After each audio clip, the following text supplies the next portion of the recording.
Vincent, parlons à Françoise. Oui, parlons à Françoise. De Suisse. Bonsoir, j'ai 57 ans, je suis célibataire et depuis environ 6 ans, je fais l'expérience de vivre que des relations de 3 à 6 mois. Mon désir du cœur est de rencontrer la bonne personne. Pour plusieurs années, y a-t-il un problème à cette réalisation?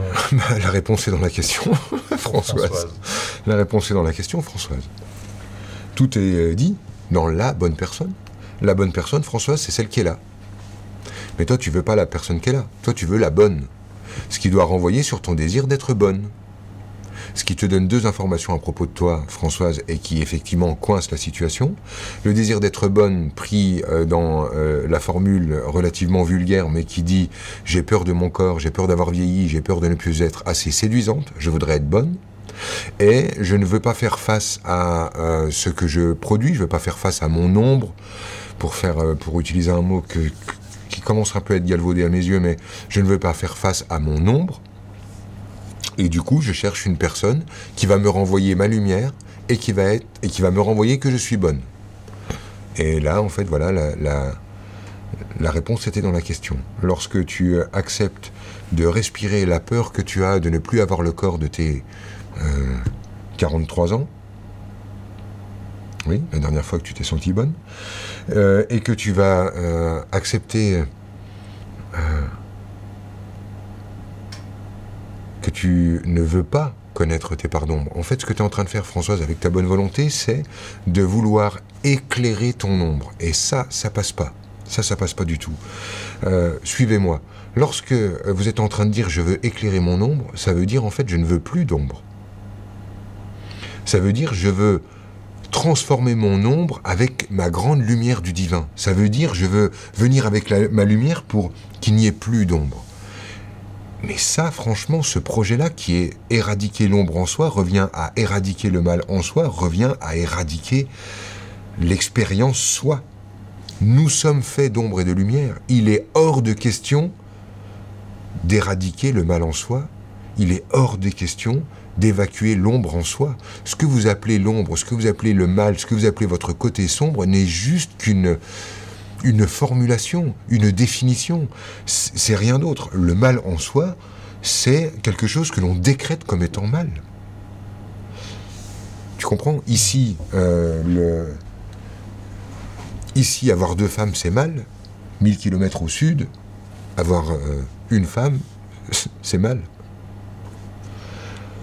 Le mal, en fait, c'est un point de vue et c'est une définition. Profite, plonge, trompe-toi et n'aie pas peur du chagrin d'amour, ça va avec. Hein, ben ça, t'en as sûrement vécu.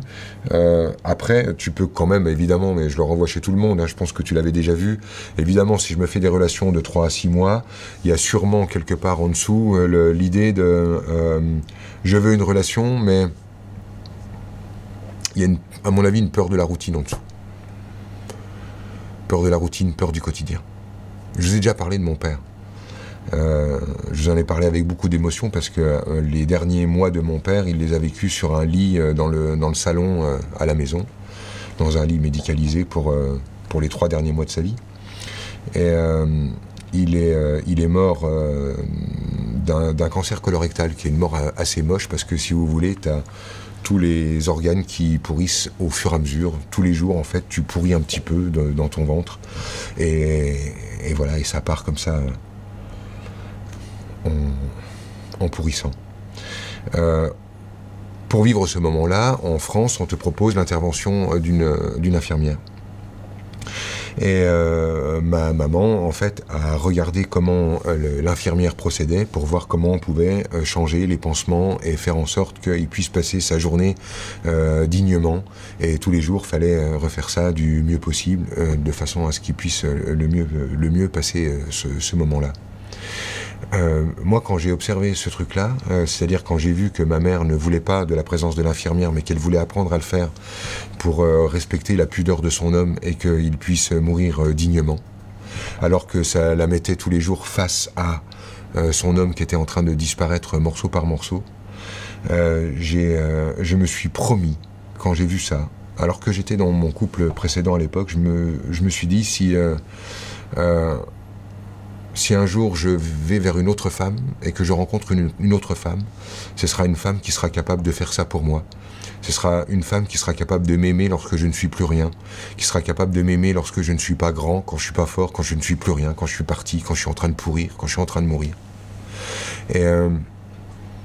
Et finalement, en fait, ce que ça m'a montré, c'est que l'amour, il n'est pas dans les plages de sable fin, il n'est pas sur les petits déj au lit, l'amour, il n'est pas sur les bouquets de roses et les je t'invite au resto et les machins. L'amour, il est dans le quotidien, il est dans le trivial, il est dans la routine. L'amour, c'est quand tu peux te retrouver en pyjama à regarder The Voice en mangeant des chips. Il est à cet endroit-là, l'amour. C'est moi, vraiment en tout cas, Françoise, et puis bon, tous ceux que ça touche, ce que je suis en train de dire, ça m'a dit ça. Je la souhaite, cette routine, je la veux, cette routine. Je veux vivre cette routine. J'ai vu des images d'anciens, des gens qui avaient 70 ans, des couples comme ça, qui sont capables de poser des gestes. Je voyais un truc formidable dans ma famille, dans ma belle famille avant, où il y a un vieux papy et une vieille mamie, ils ont 90 et 92 ans et machin.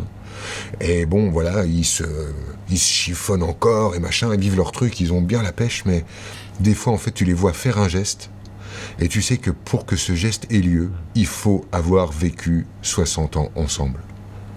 S'ils n'avaient pas vécu 60 ans ensemble, ce geste ne pourrait pas aboutir, ne pourrait pas exister. Il est des gestes, en fait, qui surgissent après toutes ces années-là. Et si tu veux, pour moi, il est à cet endroit-là, l'amour. Et du coup, en fait, quand on vit l'amour, mais qu'on demande à l'autre, en fait, soit mon amuseur, soit mon bouffon, vas-y, amuse-moi, crée de l'intensité dans mon monde, pour moi, ça s'appelle plus de l'amour. L'amour, il est à cet autre endroit. Là où je transgresse la peur de l'autre, la peur de l'intime, la peur de la routine, la peur du quotidien, la peur d'être rien, la peur de la nullité, la peur du silence. C'est à cet endroit-là qu'il y a de l'amour. Bon, c'est comme ça que je vois ça. Ouais, après, vous savez bien en même temps que je suis capable, dans 10 minutes, de vous dire l'amour n'existe pas sur cette planète. 70. Une question de Ratana. Bonsoir à tous. J'ai très récemment rompu avec ma copine presque sur un coup de tête. Je me sens paumé. J'ai la sensation de ne pas me connaître, de ne pas savoir ce que je veux. Que puis-je faire? Que dois-je comprendre? Merci Franck. Ratana. Je te propose, Ratana, d'ajouter à ton système un nouveau module, une nouvelle app, qu'on va appeler la marche arrière. Je vous conseille d'instaurer ça sur votre système. La marche arrière. Alors quand vous avez le module marche arrière, vous pouvez avoir des discussions du genre « Je suis désolé, je t'ai fait porter le chapeau. En fait, chaque mot que j'ai prononcé, c'était pour te faire mal parce que j'avais mal. J'essayais de faire en sorte que tu te sentes nul parce que comme ça, je me sens plus grand. Mais en fait, c'est pas la personne que j'ai envie d'être, c'est pas comme ça que j'ai envie de me comporter. Et je suis pas content de ce que j'ai produit. Et j'ai envie d'être plus clair, plus transparent quant à notre relation. » Ça pourrait faire des discussions comme ça. La marche arrière, ça peut faire des discussions comme il y a des avocats entre nous, j'irai jusqu'au procès parce que je veux faire valoir mes droits. Je sais que la moitié de la maison t'appartient. Mais j'ai été tellement blessé par ton attitude et je me suis senti tellement agressé que j'ai nourri tout ça de colère. Aujourd'hui, je veux faire marche arrière. Je sais que j'ai ma part dans tout ça. J'ai plus envie de gagner ma guerre. Je veux juste en fait que ce qui est juste apparaisse. La justice suivra son cours. Mais je n'alimenterai plus de rancœur et de colère ce qu'on a vécu, parce que on a quand même vécu quelque chose de magnifique avant qu'on se mette à se jeter les assiettes à la gueule. Le module marche arrière pourrait vous permettre d'avoir des conversations comme « Je suis désolé, maman, j'ai cru que j'étais le papa de ma maman, j'ai cru que j'étais la maman de ma maman. Je passe mon temps à te dire comment te comporter et après je te rejette de ne pas accepter mes conseils. Mais en fait, si je fais tout ça, c'est parce que je me sens impuissant ou impuissante à te regarder souffrir, et que comme je ne sais pas quoi faire, bah, je n'arrive qu'à me mettre en colère après toi. Et ainsi de suite. Je vous laisse combler, mais l'application marche arrière, je te jure, Ratana, c'est de la bombe. Pour l'avoir vécu, je trouve ça assez surprenant à mettre en œuvre, en termes d'effet, en tout cas. Ah, c'est efficace, hein. Ouais. C'est impressionnant. Oui, parce que c'est là qu'on voit que tout échange est une question de ping-pong et que la réaction de l'autre va dépendre de ce qu'on va être, de ce qu'on va dire. Et donc on peut faire réellement évoluer la situation sur un mot. J'ai remarqué qu'on pouvait même débrancher les conflits en changeant le regard. Mais pas le regard dans le sens figuré du terme, c'est-à-dire changer son regard sur l'autre, mais changer vraiment son regard.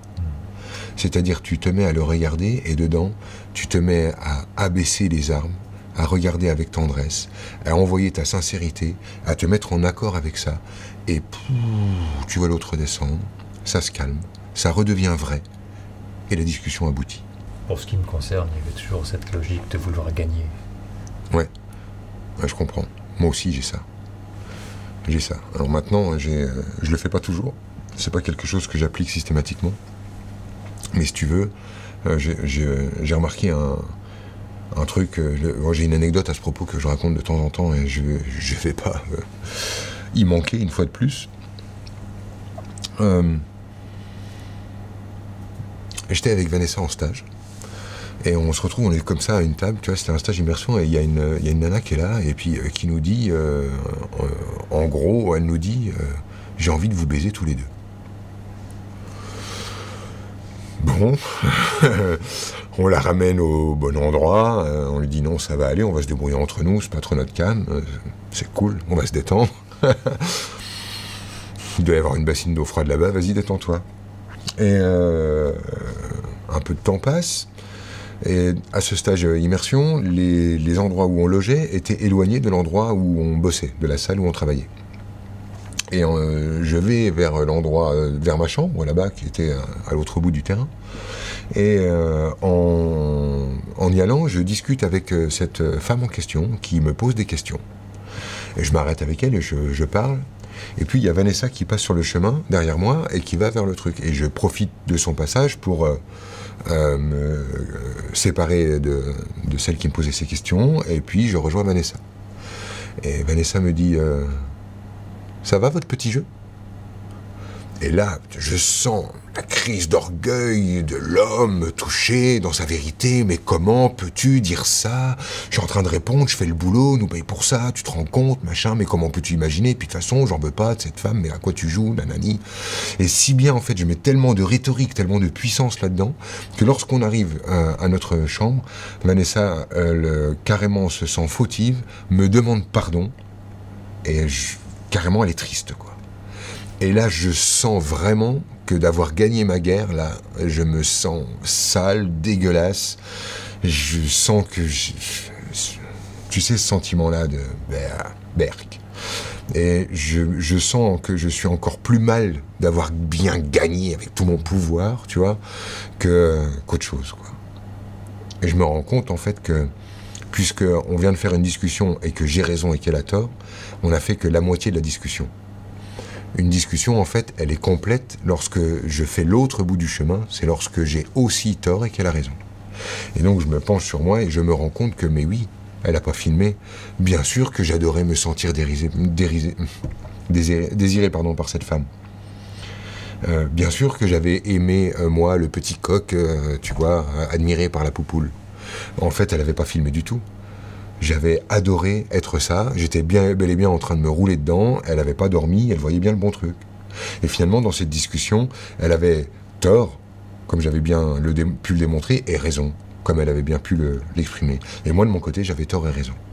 Et quand vous faites une discussion, et où à la fin, vous voyez à quel point, des deux parties, on avait vraiment tort et raison, là, vous avez fait une discussion complète.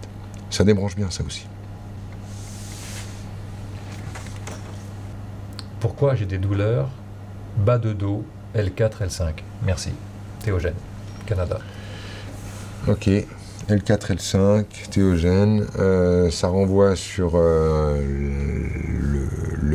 poids de la culpabilité.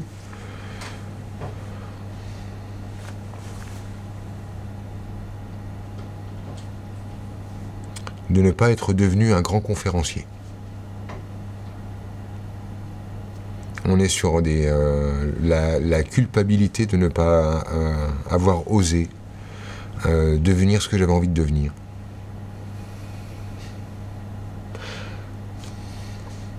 Réponse courte, il n'y a que ça. Très bien. Merci Théogène.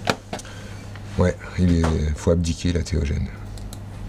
Attachante, hypersensible, numéro 4 de 7 enfants.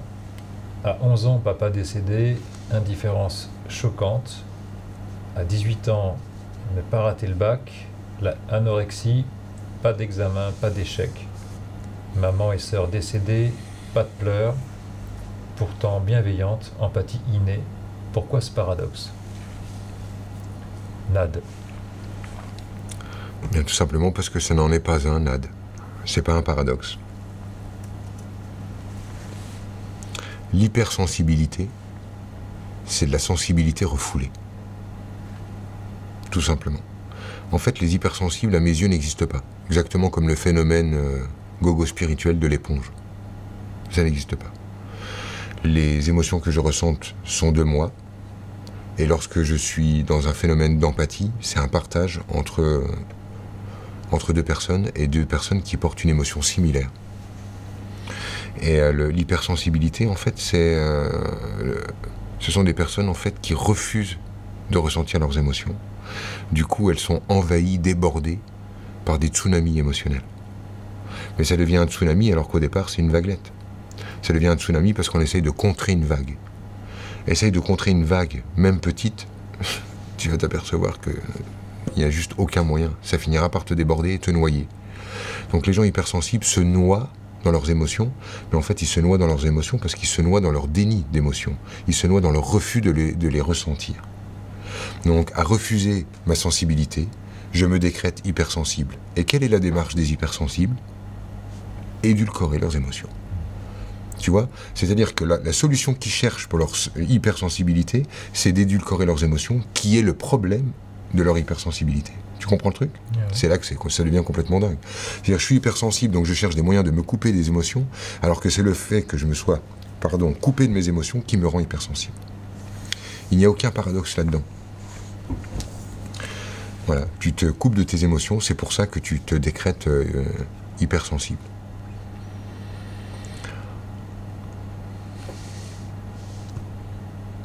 Qu'est-ce qu'elle fait alors? Elle accepte de ressentir? Elle accepte de sortir de la posture de l'hypersensible empathe qui est tellement merveilleuse, tellement touchée par la vie des gens, tellement incroyable, que du coup elle en devient sèche. Parce que moi je peux pas acheter ça, j'y crois pas une seule seconde. Qu'est-ce que ça signifie? Ça signifie je ne pleure pas, je me sens dur, je me sens sèche, voilà ce que j'exprime, ça c'est ma vie, mais par contre j'ai une croyance à propos de moi. Je suis d'une rare empathie et hypersensible. Ça va pour hypersensible parce qu'effectivement c'est de la sécheresse. Mais je suis hyper empathe. Empathe à sel alors. Ça sent le fake ça. Tu vois, c'est pour ça que je vais pas plus loin dans la réponse. Après ça sent le fake. Ok. Merci. Je reconnais ce que je produis comme étant moi. Et donc la vraie question de Nad, c'est pourquoi je suis sèche? Pourquoi j'arrive pas à ressentir leur douleur? Pourquoi j'en ai rien à foutre? Tu vois, ce serait plutôt à cet endroit-là. Et si elle creuse un peu, en fait, elle va arriver à une réalité toute simple et extrêmement humaine. Je peux pas saquer les humains. J'aime pas les humains. Et ce faisant, ouvrant la porte de la possibilité pour elle de reconnaître qu'elle ne peut pas aimer les humains, elle va se donner simultanément la permission d'aimer les humains. Parce que tant que je ne m'autorise pas à les détester, je ne m'autorise pas à les aimer. Et c'est là une posture, la plupart du temps, qui est invisible, parce que dès qu'on est doué d'amour, on ne se croit pas doué de haine. Mais on ne peut que aimer en fonction de notre capacité de haïr. Pour ramener ça encore dans quelque chose de plus dense et de plus quotidien, une personne qui te déteste C'est forcément une personne qui t'aime, Arnaud. Ouais.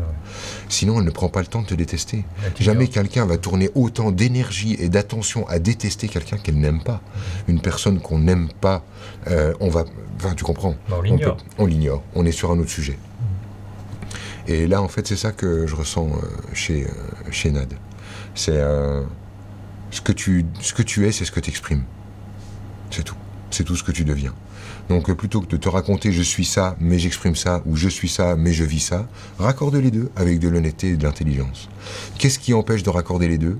Forcément, en fait, que ce que tu vas trouver va faire de toi une personne que tu n'aimes pas. Le passage par l'anorexie, elle cite le fait qu'elle a été anorexique, c'est lié à ça? Pour toi aussi? C'est pire que ça, en fait, ce que je ressens. C'est que j'y crois pas. Sauf que l'anorexie est réelle. Non, j'y crois pas. Ah, d'accord. Voilà, j'y crois pas. Je crois, en fait, que... elle nous l'explique assez bien. Mais le truc, c'est que, tu sais, je peux avoir une réponse théorique, mais là, je suis en contact avec son énergie. Et quand je suis en contact avec son énergie, d'un seul coup, en fait, ça me coupe de la possibilité de répondre. Parce que, si tu veux, il y a quelque chose dans son énergie qui dit... qui me dit à moi danger. Le danger pour moi, en fait, c'est quand je vais répondre quelque chose à une personne, mais qu'elle veut utiliser la réponse contre elle et faire de moi son bourreau. Et moi, en fait, je ne veux pas être son bourreau. D'accord. Intéressant de voir justement ce que tu perçois. Ouais, c'est ça. C'est vrai que tu me demandes d'aller plus loin, mais moi, c'est ce que je ressens depuis le début. Je ne veux pas être son bourreau. Je ne veux pas entrer dans la cohorte des gens qui l'auront blessé, qui l'auront incompris. Je n'ai pas envie de jouer à ce truc-là. On est... dès qu'elle nous a exprimé en fait qu'elle était 4e dans 7, c'est-à-dire bel et bien celle du milieu. Et en fait, c'est ça qui est inacceptable. Le désir d'unicité est tellement important, le désir d'être exceptionnel est tellement important que être exceptionnellement victime est une magnifique solution pour être sûr de sortir du lot, pour arrêter d'être number 4, mais pour pouvoir être Nad. D'ailleurs, même le prénom, il est déjà fou. D'accord. Ça va? Ouais, non, j'aime bien voir comment tu fonctionnes. Ouais, ça me dérange pas que tu me demandes qu'est-ce qui se passe dans ma tête. Ça peut être intéressant, je pense jamais à le faire, moi. Pourquoi l'intégration d'une connaissance est des fois très longue? Existe-t-il une façon de faire pour accélérer? Daniel de France. Oui. Si on parle de la connaissance pure, c'est-à-dire de l'apprentissage, je pense que ce qui... je pense que en fait, c'est de l'amnésie qui lui manque à Daniel. Elle voudrait avoir plus de mémoire pour apprendre plus vite, mais en fait, c'est de trop se rappeler qui l'empêche d'apprendre. Trop se rappeler? De trop se rappeler, en fait, elle est déjà tellement pleine de certitudes qu'en faire entrer de nouvelles devient un tout petit peu compliqué. Si elle avait une amnésie de ses certitudes, elle redeviendrait fraîche dans sa façon d'apprendre. Mais la question est un peu lointaine, il y a quelque chose de plus proche. En fait, j'aime bien, il y a une énergie super douce derrière. Comment elle s'appelle? Daniel. Daniel.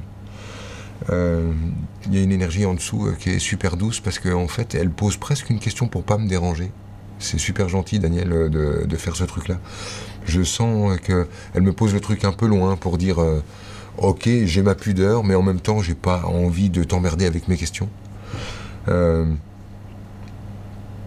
Et elle est en train de poser une question à propos de l'apprentissage, comme si elle disait non, mais je vais me débrouiller toute seule, mais tu sais, c'est long, Franck. Comment je pourrais faire pour que ça aille plus vite? Tu vois, c'est ça qui est en dessous, quoi. Et qu'est-ce que tu es en train d'apprendre, Daniel? Que t'es pas obligé de t'enfermer ok. Pour être heureux, vivant caché, t'as pensé ça, Daniel? Daniel, tu me fais penser à quelqu'un qui peint des tableaux et qui n'ose pas les montrer. Alors quand je dis tu me fais penser à quelqu'un à qui, ça veut dire que tu portes cette énergie-là de je crée, mais je veux créer en secret parce que pour vivre heureuse, vivant caché. Et je pense que ce serait assez sympa que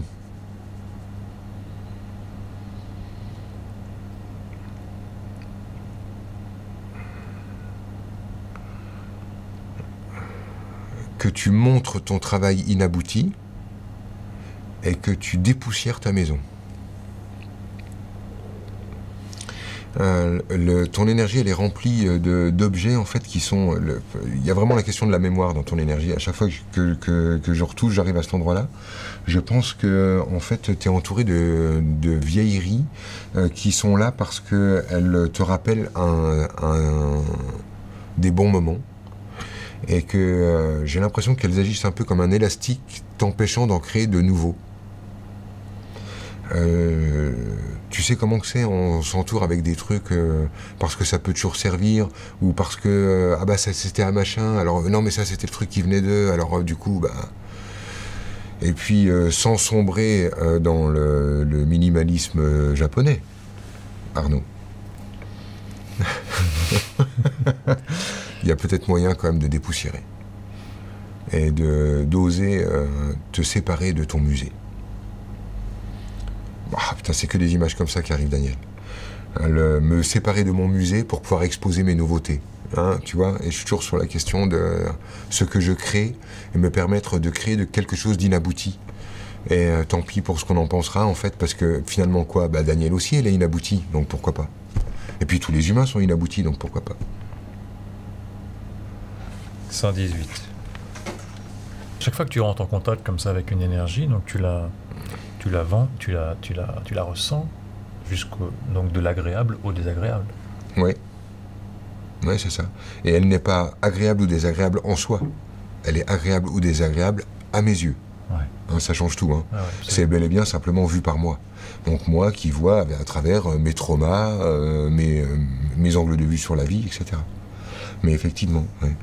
Dès que tu me donnes un prénom, hop, il y a une énergie qui vient se présenter là. Et voilà, à la limite, tu sais quoi, je pourrais ne pas répondre aux questions et juste lire l'énergie que je suis en train de ressentir, tu vois. Mais ça s'appelle de la thérapie. Sylvia de France. Bonsoir Franck et son équipe. Ton franc-parler me fait rire. Pourquoi ai-je peur de changer alors que je sais que c'est pour plus de libération? Ma peur est celle de l'abandon. Sylvia de France.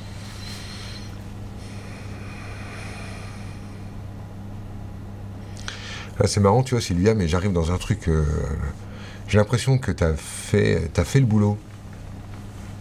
Ce que tu es en train de me dire, là, énergétiquement, c'est en fait, j'ai fait le boulot, mais je continue à jouer à cette histoire d'abandon, parce que comme ça, je peux continuer. Putain, c'est marrant ton truc, parce que moi, ce que tu me donnes, c'est plutôt... avec ça, c'est cool, je peux me débarrasser des mecs, et c'est jamais de ma faute. J'ai l'impression en fait que c'est plus la souffrance d'avant, on dirait que tu l'as accepté, tu l'as digéré, on dirait que c'est fait et que maintenant c'est devenu une méthode de... C'est devenu une méthode de liberté. J'organise mon propre abandon parce que ma liberté est encore plus importante que mon désir d'être pris en compte, si tu veux. C'est comme si elle avait utilisé son désir de liberté pour transgresser sa peur de l'abandon. En fait, aujourd'hui, être abandonné pour elle, c'est le moyen le plus sûr et le plus rapide pour être sûr d'être à nouveau libre. Et moi, à mon avis, tu es en train de jouer avec ces notions-là, Sylvia. Et je sens que en fait, tu es contente de ça en ce moment. Après, vois à pas tomber dans le piège hein, de devenir prisonnière de ta liberté. J'ai déjà expliqué, je crois, dans d'autres émissions comment se retrouver piégé par sa liberté. Hein. Tout simplement parce qu'on est exaucé. Hein. Toujours un peu le même cinéma. Je veux pas de patron, pas de mec, pas de maison, pas de crédit, pas de machin pour être libre. Et puis du coup, bah t'as quoi? Bah rien. Et alors tu quoi? Bah t'es prisonnier de ta liberté. Puisque à cause de ta liberté, tu peux pas avoir de crédit, de mec, de boulot, de machin, etc. etc. Hein, je l'ai déjà exprimé. Donc joue avec ça, régale-toi avec ça. Mais là, aujourd'hui, Sylvia, c'est quasiment mis à l'envers. Là, c'est plus je suis abandonné. Hein, c'est j'attends le moment où l'autre va comprendre que ce que j'attends, c'est qu'il m'abandonne. Enfin, en tout cas, c'est ce que je perçois. Et je perçois aussi vachement de joie, Sylvia, avec, tu sais, ah oui, c'est bien dans sa question qu'elle disait pourquoi j'ai tant peur de changer. Oui, c'est elle qui disait ça. Ah Ah ouais, c'est ça. Ok. Parce que tu me fais penser à une femme que j'ai eue là au stage qui s'appelle Anne-Marie. Je sors d'un stage et donc je suis encore très imprégné de cette énergie-là. Et Anne-Marie, en fait, elle a pleuré et ri tout le long du stage, mais en fait, quand elle riait, c'est qu'elle elle riait de voir comment elle était dérangée de rire. C'est-à-dire que, tu sais, elle était en train de déjouer son propre truc et de temps en temps, il fallait qu'elle se rappelle qu'elle déprime. Tu vois, et ça la faisait rire elle-même, tu vois, parce qu'il y a des moments où elle était là en train de dire « Ah oui, c'est vrai, au fait, je suis triste et malheureuse ». Alors elle reprenait son visage compassé, tu sais, puis je la regardais et elle n'arrivait plus à tenir. Son personnage n'arrivait plus à tenir. Et ben tu me fais un peu le même truc, Sylvia, quand j'arrive dans ton énergie, le truc de la grande abandonnée de service qui ne s'en remet jamais, sans déconner, ça... Elle y est plus. En même temps, visiblement, c'est pas un problème, d'après ce que tu décris. Non, bon, pour moi, à mon avis, c'est plus un problème. Et pourtant, dans sa question, elle mais exprime en fait, un je problème. crois qu'elle n'a pas pris conscience. Et c'est là que c'est intéressant, c'est que juste, elle n'a pas pris conscience qu'elle a guéri. Ah. Elle n'a pas pris conscience qu'elle a guéri. En fait, là, elle est sur un autre sujet. Elle est sur un autre sujet. C'est de ne pas se pointer avec sa liberté en étendard, quoi. Mais il y en a peut-être qui l'ont vraiment sur la question de la liberté. D'accord, merci Franck. Bah de rien, hein, c'était cool. Quand je suis en contact avec une énergie, je peux poser un angle de vue sur ce que je suis en train de percevoir chez l'autre. Et finalement, on remarque que malgré notre bonne volonté, malgré la tentative d'appliquer les règles de loi de cause à effet, etc., on a du mal à voir clair dans son propre jeu. Et très souvent, simplement d'avoir un autre angle de vue sur ce qu'on est en train de vivre nous permet de créer le décalage qui produit une nouvelle réalité. Donc l'idée, c'est que pour produire ce décalage, sans être dans le cadre d'une thérapie, puisqu'on est à distance, on peut poser un diagnostic, c'est-à-dire vraiment éclairer la zone qui n'a pas été vue par la personne qui pose la question. Et c'est ça que je voudrais faire. Ça, en fait, je peux le faire en ligne. Donc pour tous les gens, tu vois, qui habitent à l'étranger, qui n'ont pas les moyens, et qui ont besoin d'un éclairage, d'un angle de vue, j'ai envie de proposer ce genre de diagnostic. Est-ce qu'on peut appeler ça un diagnostic de structure? Souvent, tu parles de la structure de la personne. Oui, on peut parler de ça. Ouais. On peut parler de ça. L'idée, en fait, pour moi, ce serait de me mettre en contact avec ce que je ressens de la personne et de poser quelques mots qui lui permettent de comprendre comment son système non conscient a enregistré que la vie était comme si, ou certaines attitudes. Je propose un angle de vue.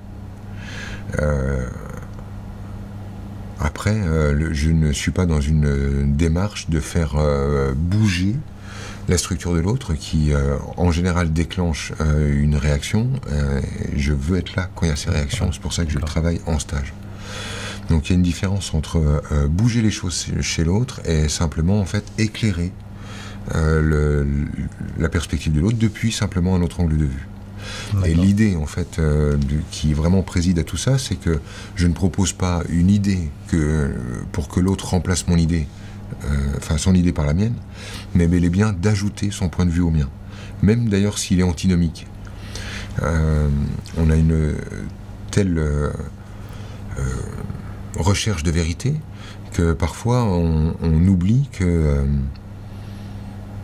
ce sont les différents points de vue qui nous permettent d'éclairer la chose d'une manière toute nouvelle, et qu'il n'y en a pas un qui soit plus réel que l'autre. Tu sais, c'est cette image qu'on voit parfois, tu as un homme qui est debout, devant il y a un gros 6 qui est dessiné, et il dit 6, on voit cette image sur Facebook, et il y a un autre qui est de l'autre côté et qui dit 9.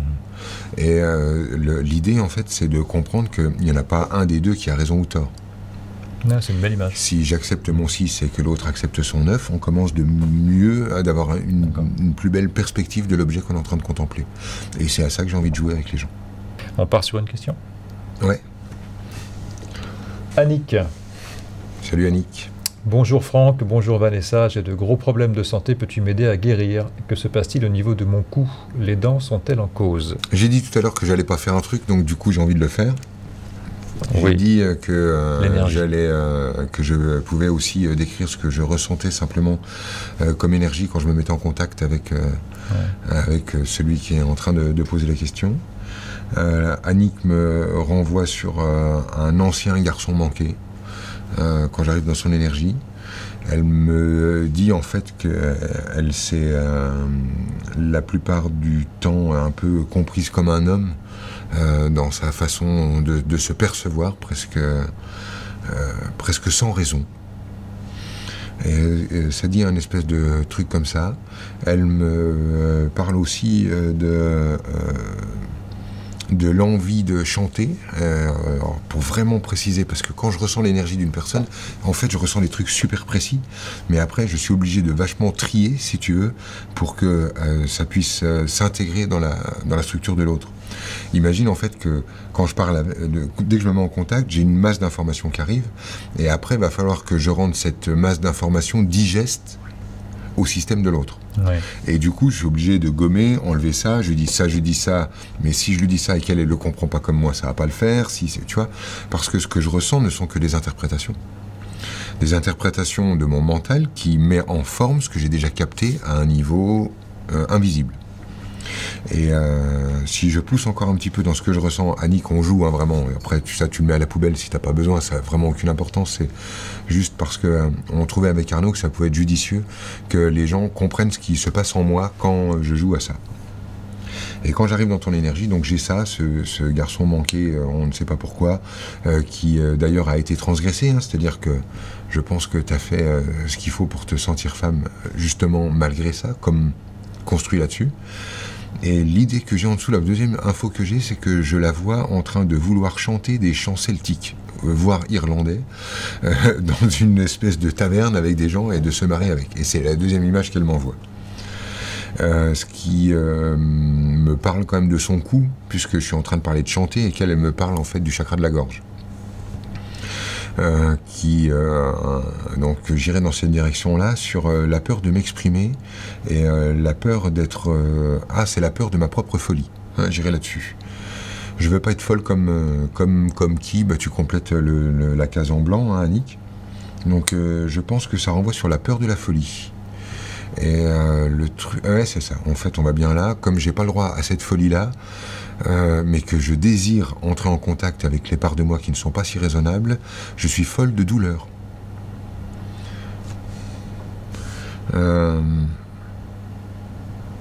C'est ça, c'est la seule façon qu'elle ait le droit d'être folle, c'est d'être folle de douleur. Et elle, quand elle a mal, elle a vraiment mal, hein. C'est pas pour de rien. Elle y va à fond.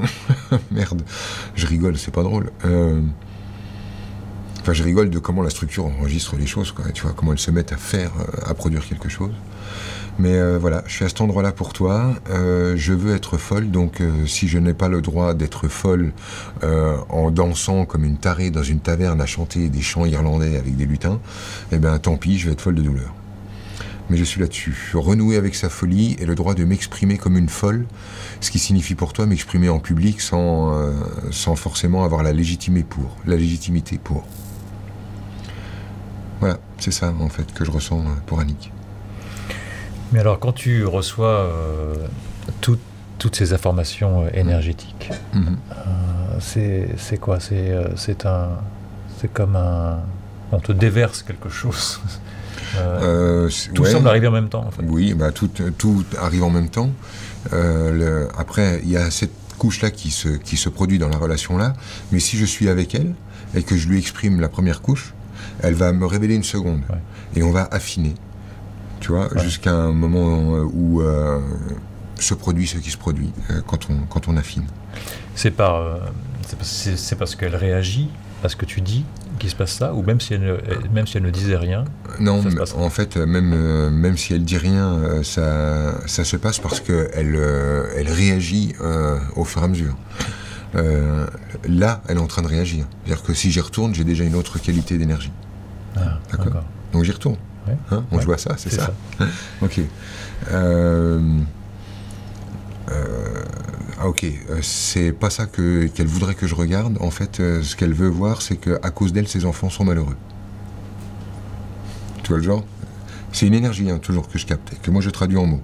Ouais. Mais c'est toujours une fréquence. Du genre, en fait, ce que je ressens chez elle, c'est je suis touché par ce que tu dis, pourquoi pas, mais c'est tellement loin de moi.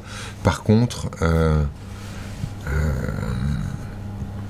c'est pas mon sujet. Et quand elle me dit c'est pas mon sujet, ça veut dire qu'en fait, le sujet d'Annick, c'est pas elle. Tu sais exactement comme la première à nous avoir posé une question, à qui j'ai répondu charité bien ordonnée commence par soi-même.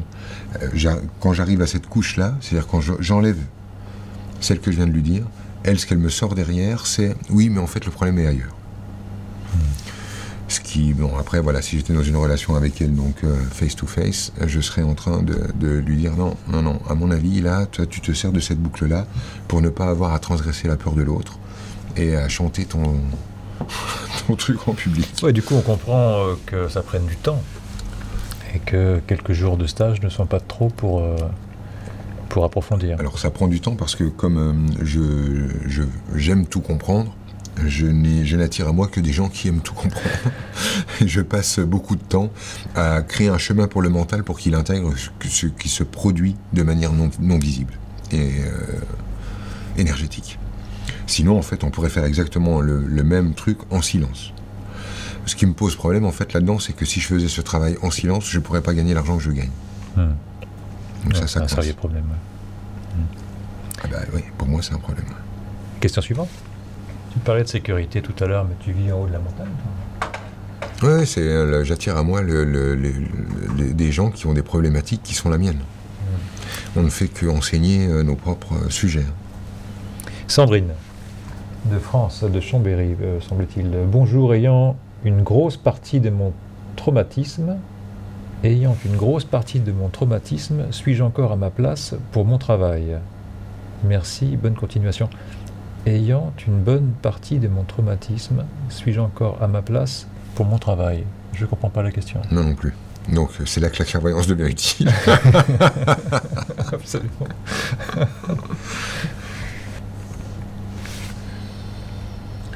Sandrine. Ouais, bon déjà la notion de la place, je pense, est un peu galvaudée. C'est-à-dire qu'il n'y a pas je suis à ma place, je suis pas à ma place. Je suis à la place à laquelle je suis. Et après, en fait, ce qui modifie le sentiment que j'ai à la place à laquelle je suis, c'est mon état d'être. Il y a beaucoup de gens qui me parlent de leurs problèmes au boulot, qui n'aiment pas leur boulot. Et en fait, ce n'est pas leur boulot qu'ils n'aiment pas, c'est qui ils sont lorsqu'ils sont au boulot. Si à chaque fois que je vais au boulot, je me ferme, je déploie de la rancœur et je balance mon animosité à droite à gauche ou ma déprime à droite à gauche, au bout d'un moment, je crois que j'aime plus mon boulot. Alors qu'en fait, ce que j'aime pas, c'est qui je suis lorsque je suis à ce travail-là. Ouais, c'est ce que je vis en tout cas. C'est ce que je vis. Ah mais bien sûr, l'expérience est concrète. L'expérience est réelle. Mais justement, changer son point de vue là-dessus permet de te rendre compte en fait que ce n'est pas le boulot qui est en cause, c'est qui tu deviens au sein de ce boulot. Et alors là où vraiment ça devient vraiment merveilleux ce truc, c'est que j'ai des gens qui viennent me dire j'aime pas mon boulot. Je leur renvoie cette information. Tu n'aimes pas qui tu es au boulot. Ils me disent oui, mais si je suis qui je suis, ils me rejettent au boulot. Donc je n'ai pas le droit d'être comme je suis au boulot, parce que si je suis comme je suis au boulot, je vais me faire virer. Et là, en fait, on est face à des gens qui préfèrent quitter leur boulot que d'être virés. Tu vois le mécanisme? Ouais. J'ai envie de dire complètement con. Puisque de toute façon, tu vas partir de ton boulot, puisque tu as déjà décrété, c'est le cas, hein, Sandrine, hein, tu as déjà décrété que ce boulot ne te convenait plus. C'est déjà fait. Ton énergie le dit. Tu as déjà décrété que ce boulot ne te convenait plus. Donc tu n'as aucune intention de faire en sorte que ça fonctionne de nouveau. Et donc tu quittes ton boulot pour ne pas perdre ton boulot. Parce que sinon, en fait, elle retourne au boulot et elle se met à produire une nouvelle Sandrine. Elle se permet au boulot de transgresser la peur de son patron, de transgresser son obligation, croit-elle, d'être sérieuse et comme ci et comme ça. Elle se permet d'avoir des émotions, par exemple, au boulot, de pleurer quand ça pleure ou de rire quand ça rit. Et à transgresser ces règles-là qui lui font croire qu'elle va être virée, bah, au pire, qu'est-ce qui lui arrive? Elle est virée. Comme ça tombe bien, puisqu'elle veut se barrer. Tu vois le genre? Ouais. On vit la même chose dans un couple. quand on a peur de blesser l'autre, ou on a peur de lui faire, on a peur de lui faire de la peine. Donc du coup, on ne met pas en place la discussion bénéfique, nécessaire, qui va faire un bien fou, de remettre tout ça en cause. Et on ne fait pas cette discussion qui va tout remettre en cause parce qu'on a peur de ce qu'on va déclencher comme émotion chez l'autre. Alors du coup, on ne fait jamais cette discussion-là. Et du coup, en fait, il n'y a qu'une seule discussion qui se passe, c'est le jour de la rupture. Si j'accepte d'avoir la discussion qui remet les choses en cause, je récupère le libre arbitre, c'est-à-dire la possibilité de dire oui à ce couple ou non à ce couple. Ah ouais. Récupérant cette liberté, il peut se produire que ça remarche entre nous ou pas. Ça rend le couple vivant. Et ça rend le couple vivant. Mais si par peur de créer une émotion chez l'autre, je me tais, je vais simplement construire dans mon coin ma rancœur, etc., puis au bout d'un moment, en fait, je vais me séparer de l'autre par peur d'avoir une discussion qui pourrait aboutir à une séparation. Ouais. Tu vois le truc ? Ouais. Donc je sens qu'elle est un peu prise dans ce truc-là, Sandrine. Et puis, ne perds pas de vue, si tu veux, Sandrine, que tu as au boulot recréé ce que j'appellerais une constellation familiale, enfin, ce qui s'appelle une constellation familiale, c'est-à-dire que tu as l'occasion au boulot, avec les protagonistes de cette expérience, de peut-être revivre d'une nouvelle façon quelque chose que tu as déjà vécu dans ta famille en étant plus jeune. Peut-être que le patron a pris la place de papa, qu'il y a un collègue qui a pris la place du frangin, ou d'un ex, ou n'importe quoi, et que là, elle a l'occasion de produire une nouvelle Sandrine au sein de cette constellation qui, finalement, est moins douloureuse que l'histoire de base vécue directement avec papa ou le frangin, quoi. C'est pas évident de remarquer qu'on parle pas à son patron, mais à son père. Ah, c'est pas évident, mais pourtant, pour elle, le sentiment est réel. C'est-à-dire qu'à chaque fois qu'elle se retrouve face à l'autorité et qu'elle a le sentiment d'être humiliée, rejetée ou écrasée, le sentiment, lui, il est réel. Donc ça ne devrait pas être compliqué pour elle de voir le parallèle et de se rappeler en fait qu'elle n'est pas en train de parler à papa et qu'elle a là une merveilleuse occasion de transgresser sa peur de lui et de simplement, à mon avis en plus Sandrine, il y a vraiment juste une question de dialogue en dessous. Je crois que tu as pris la mauvaise habitude étant jeune de cacher tes douleurs, de cacher ce qui n'allait pas chez toi, exactement comme si tu devais aller t'enfermer dans les cabinets quand tu avais envie de pleurer. Et du coup, aujourd'hui, tu es tenté de basculer carrément dans la victime à outrance avec ton traumatisme en bandoulière.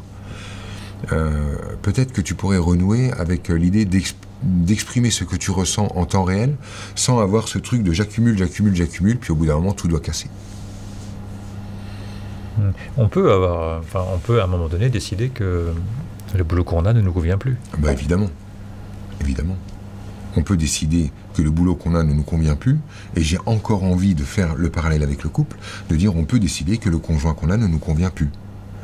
Le problème, c'est que comme nous avons été dressés à être des bonnes personnes, comme nous disait Françoise de Suisse tout à l'heure, que du coup, être la bonne personne nécessite que pour que je puisse quitter mon boulot, il faut que ce soit une question de survie.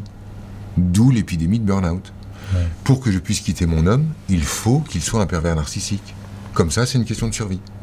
Donc je dois d'abord faire forcer l'intensité de souffrance, si tu veux, grossir le trait, tout voir en noir pendant un certain temps, et quand tout est bien noir, bien glauque, bien horrible, là j'ai le droit de partir, la tête haute, puisque c'est une question de survie.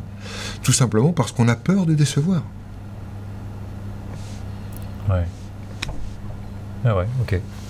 Bon, on peut aller loin sur le sujet. On y va ? Ouais. 13h30.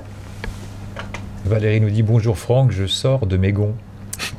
Excellent. Je n'arrive pas à garder mon calme. Que peux-tu me dire à ce sujet qui m'aiderait ?» Valérie de France. Ouais. Ok.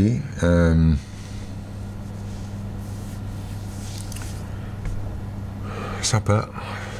Sympa, Valérie. L'énergie de Valérie. Ouais, énergie sympa, c'est plutôt Valoche que Valérie, tu sais, un truc très cool. Enfin, très cool, mais qui sort de ses gonds. Non, mais en fait, justement, très cool. Elle sort de ses gonds, en fait, parce qu'elle voudrait que tout le monde lui obéisse. Mais elle voudrait que tout le monde lui obéisse parce qu'elle veut le bonheur de tout le monde. Tu vois, Valérie ne supporte pas le malheur. Tu vois, donc Valérie intervient partout, met son nez dans des endroits où tu n'aurais pas, à mon avis, forcément... c'est peut-être pas si judicieux d'aller mettre ton nez dans ces endroits-là, mais ça renvoie sur un espèce de truc comme ça, quoi. Je sors de mes gonds parce que je ne supporte pas que les gens que j'aime ne se sentent pas bien ou ne soient malheureux. Tu vois ? Donc je pète des plombs parce que je veux les dresser à être aussi cool que moi. Et c'est là qu'elle se retrouve vraiment prisonnière d'un truc qui doit vraiment la gonfler, parce que c'est l'archétype de la nana cool, Valérie. Elle est cool, elle aime être cool et elle adore ça. Et du coup, quand elle bascule dans Je sors de mes gonds, voilà. Mais c'est parce qu'elle voudrait que tout le monde soit cool comme elle. Et c'est là que ça pose problème. L'idée, en fait, c'est que je soupçonne, Valérie, que tu commences de t'interdire d'être cool quand tu vois des gens pas cool autour, et que c'est ça qui pose problème. En fait, le malheur des autres t'agresse parce que tu ne te permets pas le bonheur au sein du malheur. Tu ne te permets pas d'être cool quand les gens flippent autour de toi. Et je crois que plutôt que de vouloir emmener tout le monde dans ton monde, ce qui te fait vriller comme ça, tu devrais peut-être t'amuser à voir en fait à quel point les gens qui vivent autour de toi le malheur ou le ceci, le cela, pour eux en fait, ils vivent un truc cool. Si tu fais attention à ça, tu verras à quel point les gens adorent vivre leur merdier. Mais c'est impressionnant. C'est impressionnant en fait de voir à quel point, quand t'es là, t'as la clé. Je l'ai vu dans ce stage où vraiment t'amènes les gens au carrefour, c'est-à-dire à l'endroit où tu leur dis voilà, regarde, tu leur as vraiment amené la clé dans la main, ils l'ont, c'est à droite ou c'est à gauche, tu leur dis alors, maintenant tu fais quoi? Incroyable, incroyable. Il faudrait se battre avec pour les convaincre de faire le choix qui va les rendre heureux. Et ils ont vraiment compris le truc, ils l'ont dans les mains. Et c'est pas un choix ésotérique, tu les ramènes à alors, ça y est, là t'as la clé, tu fais quoi?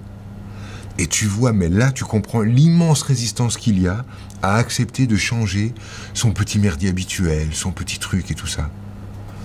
Non, franchement, Valérie, reste tranquille là-dessus.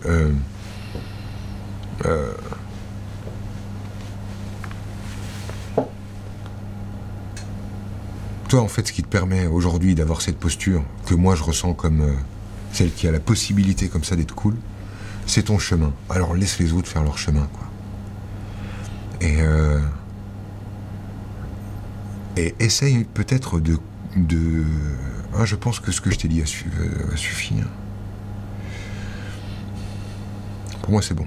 S'il n'y avait pas toute cette énergie cool dont tu parlais, ça m'inspirait de l'intolérance. C'est-à-dire, si tu penserais qu'elle serait intolérante. Ouais, bah ouais. Mais en fait, c'est ça, elle ne tolère pas le malheur.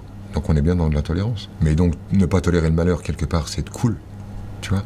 Mais cette femme-là, en fait, ce dont elle a besoin, c'est d'entendre quelque chose de positif à son propos. Ah bon? Oui. Parce que, en fait, Valérie, tu peux lui dire des trucs qui vont pas à propos d'elle pendant des heures, et je peux te dire qu'elle va encaisser, mais tu lui fais un compliment, et ça y est, là, ça bouge pour elle. T'as eu quelqu'un au stage dimanche dernier, comme ça? Possible. Possible. Il y a énormément de gens qui fonctionnent comme ça. Il y a énormément de gens qui fonctionnent comme ça.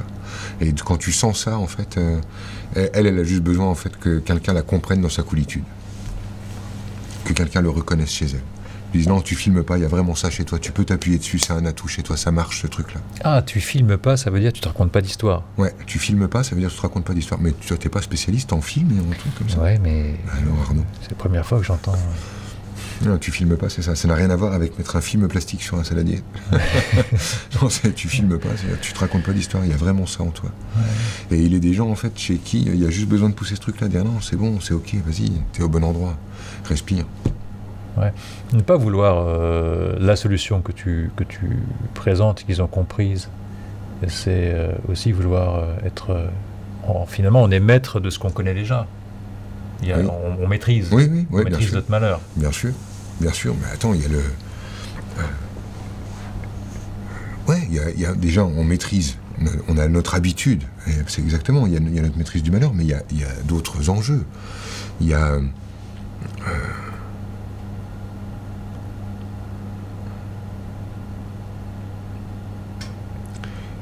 en fait, si tu veux, ce que je ressens en dessous de ça, c'est la quête d'absolu. Je t'explique le truc, c'est que nous, on a un problème, c'est qu'on est dans un monde relatif, et dans notre monde relatif, on ne peut pas être tout. Et ça, franchement, on a une espèce de sentiment, une vieille peine, une vieille tristesse de ne pas pouvoir rejoindre l'absolu. C'est quelque chose qui nous taraude, l'absolu. Les désirs de mort, d'ailleurs, renvoient là-dessus. c'est notre désir de l'absolu. Et quand on a ce désir d'absolu et qu'il est un peu chevillé au corps comme ça, on va avoir tendance à chercher n'importe quelle voie pour l'absolu. Comme la souffrance absolue, comme la rancœur absolue, comme la victoire absolue. Et du moment qu'on a un cheval qui peut nous amener dans l'absolu, franchement, on n'a aucune envie de descendre de ce truc-là. Parce qu'il nous emmène dans quelque chose qui nous donne le sentiment de transcender le monde relatif.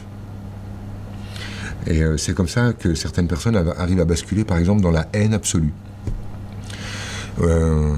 C'est absolu dans le sens... ne nous me prenons pas quand je dis, en fait, haine absolue, rancœur absolue, etc. Ça signifie, en fait, que dans ce moment-là, le mental, l'identité ne pose plus de barrières, ne pose plus le cadre de l'expression, mais qu'on se met à déborder de ce cadre-là. C'est comme si on était en roue libre, si tu veux. Le moteur s'est emballé et on part en fait dans un espèce de système absolu. C'est un emballement de notre système. Donc tu amènes les gens à un carrefour où tu leur redonnes la liberté de choisir, mais en fait quand tu leur donnes une liberté de choix, tu es en train de les ramener dans le monde relatif. Et là, ça peut un tout petit peu friter quand l'autre vient de trouver une porte vers l'absolu en emballant son cheval. D'accord. Merci. 644. Élodie nous demande, ou te demande, comment me rendre compte de l'intérêt que je trouve à me maintenir dans des maladies chroniques, endométriose et maladie cœliaque, gluten donc. Merci. Ouais. Merci Élodie. Élodie, ça renvoie en fait effectivement sur tout ce qui rentre à l'intérieur de toi, c'est-à-dire ça renvoie sur... c'est un problème de nourriture, et à mon avis l'endométriose aussi dans ton cas. C'est-à-dire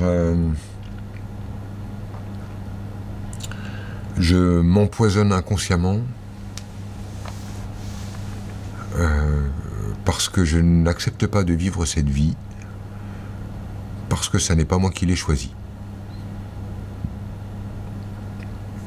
C'est pas que t'aimes pas la vie, mais c'est que tu ne supportes pas de ne pas décider, comme peu d'humains d'ailleurs.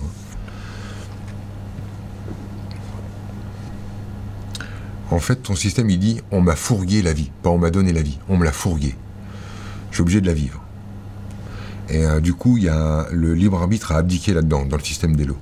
C'est-à-dire que depuis elle, ok, donc on me met en vie, j'ai pas le choix. Qu'est-ce que c'est que ce bordel?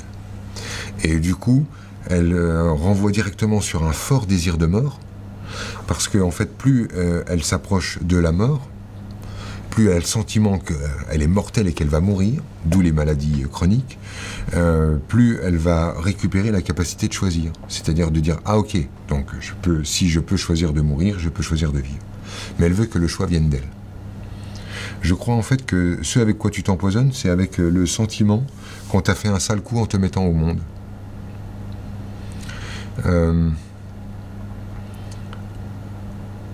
C'est ça, c'est posé sur le choix de vivre ou le choix de mourir. D'une manière très simple, en fait, tu ne peux pas faire le choix de vivre si tu n'as pas le choix de mourir en face. C'est pas un choix, c'est une obligation. Donc, comment ça marche chez toi ?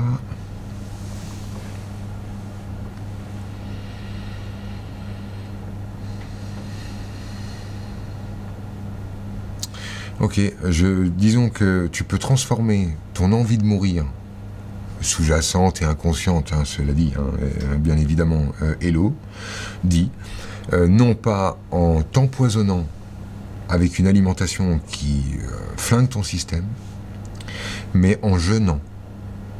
C'est-à-dire que jeûner, ça renvoie sur je ne m'alimente plus. Ça va te permettre en fait de renouer avec ton désir de mort de la façon la plus positive possible. Et immédiatement en fait, tu vas évidemment avoir un regain de vie.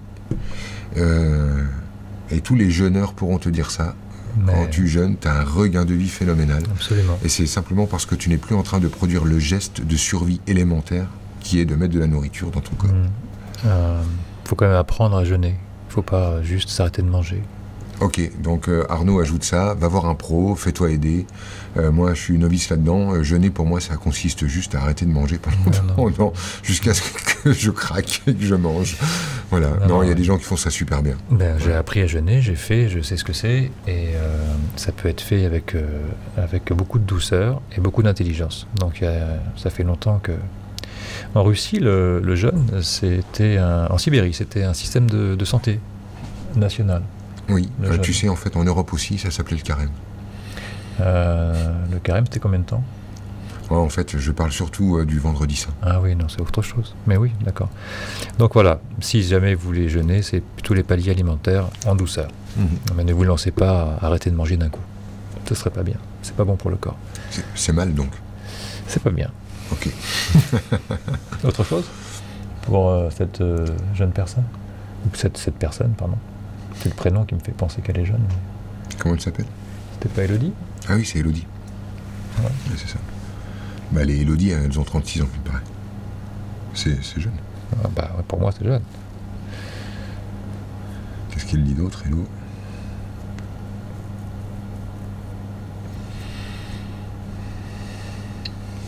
C'est bien. Ok. Il y a toujours d'autres réponses qui arrivent avec d'autres questions. 12-21. Agathe. The Blues. Coucou Franck, pourquoi suis-je très souvent en retard? Impression de trop de choses à faire, submergé, c'est le désordre. Mal aux muscles, jambes qui remuent souvent et problème de fuite d'eau. Voilà, sinon je m'aime. Rire, merci à toi d'être toi. Merci. Agathe. Agathe.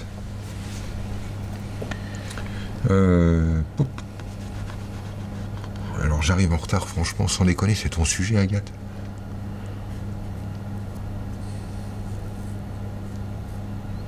J'ai vraiment envie de dire, on s'en fout. Oui, ça semble pas très... Non. Pas très crucial. Non, on dirait que c'est pas un sujet, quoi. Bon, j'arrive en retard. J'arrive en retard parce que j'ai peur du vide, j'ai peur du silence, j'ai peur de l'absence, j'ai peur de la solitude, j'ai peur de mourir seul tout au fond, ok. Donc j'arrive en retard parce que... Quoi? Ça ne parle que de la peur de la mort. Ouais, c'est nos peurs. Ce soir. Ouais, bah ça sort. Hein. Tu trouves qu'on parle que de ça ce soir? On parle, non, je ne dis pas qu'on parle que de ça, mais on parle beaucoup. Parfois, tu dis qu'il y a des thématiques. Oui, il y en a qui se présentent, d'elles-mêmes, mais en même temps, on n'est pas le 2 novembre. Oui, bien vu. Un écho du 1er novembre. C'est dans l'air. D'accord. C'est dans l'air. C'est la Toussaint aujourd'hui, ça? Je sais jamais en fait c'est quoi le jour des morts et la Toussaint. C'est pas le même jour déjà. Ah, ne m'embarque pas là-dedans. Je vais me ridiculiser. Je sais tout et j'ai déjà tout oublié. D'accord. Moi, je pense que c'est ça qui est dans l'air, simplement. Agathe, yes, donc en dessous, c'est ça, c'est boulimie de vie. C'est ça, en opposition à mon... Boulimie de vie, ouais, boulimie d'expérience. En dessous, c'est quoi? C'est ouais, c'est ça. Je veux pas en louper une. Tu vois, je vais vivre toutes les expériences. Je vais vivre toutes les expériences. Moi, je veux tout faire sur la planète. Je vais tout faire. Je prends tout. C'est tout simplement l'énergie sous-jacente. C'est choisir, c'est renoncer. Hein, si je dis oui à ça, je perds tout ça. Ah non, alors, je peux pas dire oui à ça. Je vais dire oui à ça et à ça et à ça et à ça. Et fromage et dessert. Ouais, et fromage et dessert. C'est ça. Boulimie d'expérience.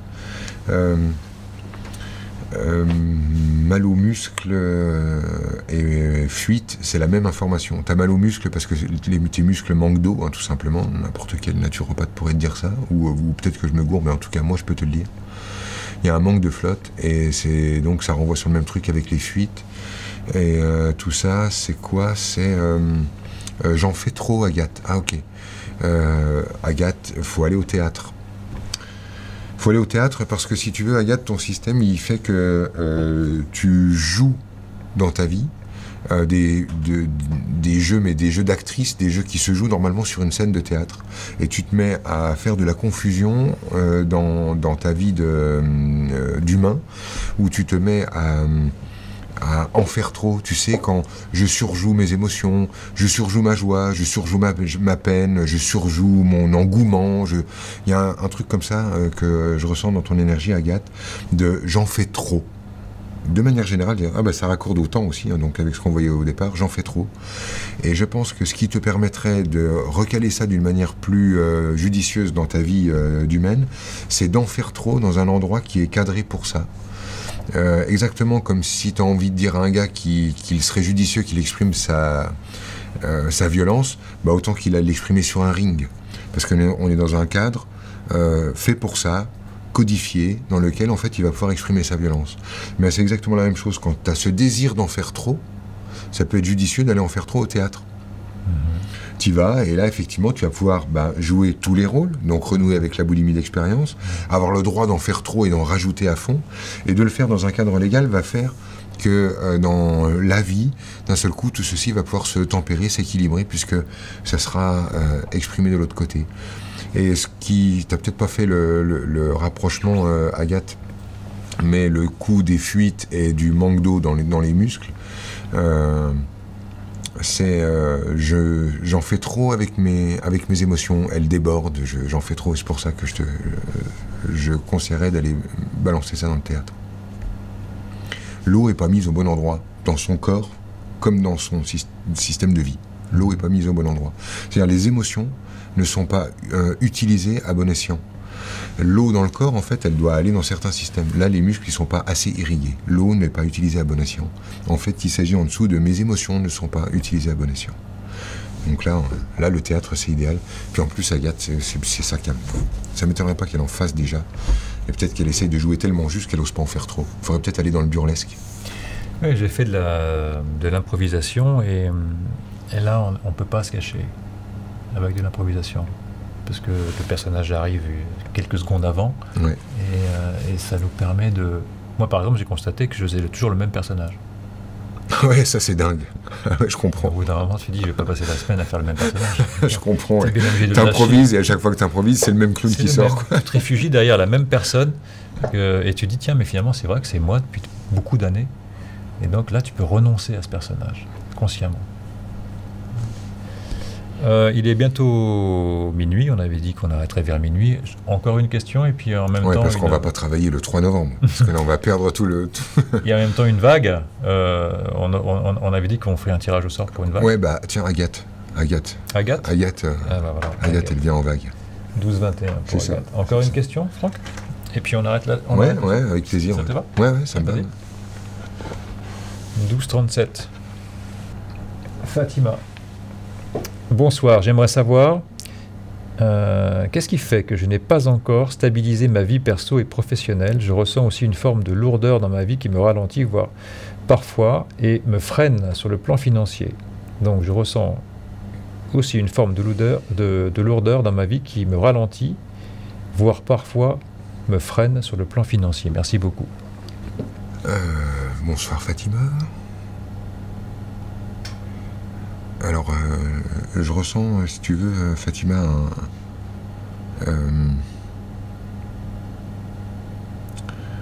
un espèce de... un système de cloisonnement que tu as créé à l'intérieur de toi, de façon à ce que certaines parts de toi agissent à l'insu d'autres parts de toi. C'est... le même exemple que toi et bien d'autres, Fatima, je pense que tu vas comprendre ce que je veux dire, qui se sentent obligés d'avoir deux vies. La vie que j'ai quand je suis dans ma famille et la vie que j'ai lorsque je ne suis pas dans ma famille. Et ce fonctionnement de devoir cloisonner parce que la sexualité est tabou, parce que... les règles sont puissantes, parce que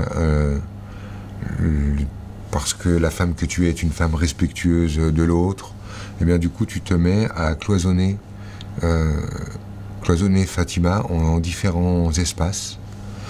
Et ce fonctionnement d'agent secret est énergivore au possible, c'est-à-dire que ça consomme beaucoup donc d'énergie que de devoir tenir les rôles que tu dois tenir. Et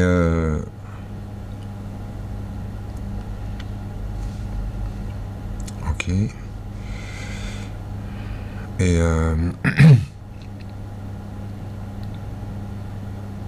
je crois que au bout d'un moment, si tu veux, Fatima, quand on présente des personnages de bonnes attitudes, c'est-à-dire des personnages qui conviennent aux gens qui nous entourent, comme si tu envoyais des doubles de toi, tu finis par devoir tenir à bout de bras ces doubles de toi, d'une manière donc qui te crève, qui te fatigue, qui crée ce sentiment de lourdeur.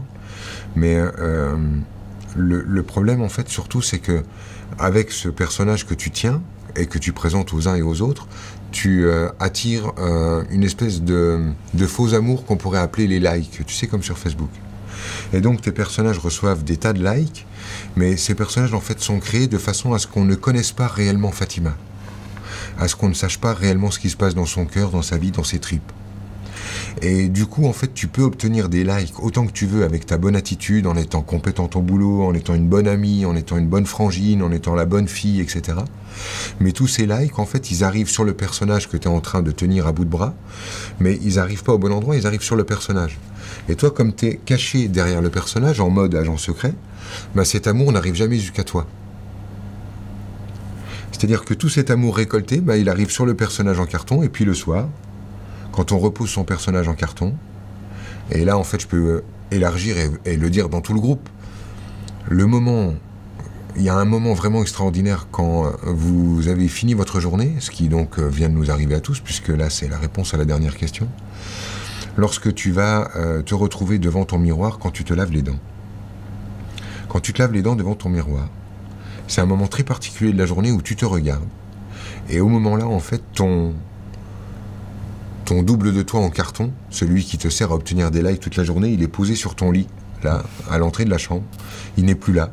Et quand tu te regardes là, quand tu es en train de te regarder quand tu te laves les dents, tu perçois à nouveau le vide, le creux à l'intérieur, le sentiment d'incomplétude, le sentiment de pas être plein, de pas vraiment être aimé, de pas vraiment être épanoui, tu le ressens de nouveau. Parce que tous les likes sont arrivés sur le carton, qui est là, lui il est posé, le cinéma est terminé, tu es là, tu vas dormir, et demain, une des premières choses que tu vas faire, c'est reprendre ton personnage en carton et repartir à la récolte de likes en étant la bonne personne, la bonne fille, compétente, efficace, gentille, serviable, etc., etc. Et finalement, tu vois, Fatima, j'ai le sentiment que toutes ces lourdeurs-là, tout ça, ça pourrait être digéré si tu n'avais pas autant le sentiment d'être seul. Je pense que tu arriverais à transgresser tout ça.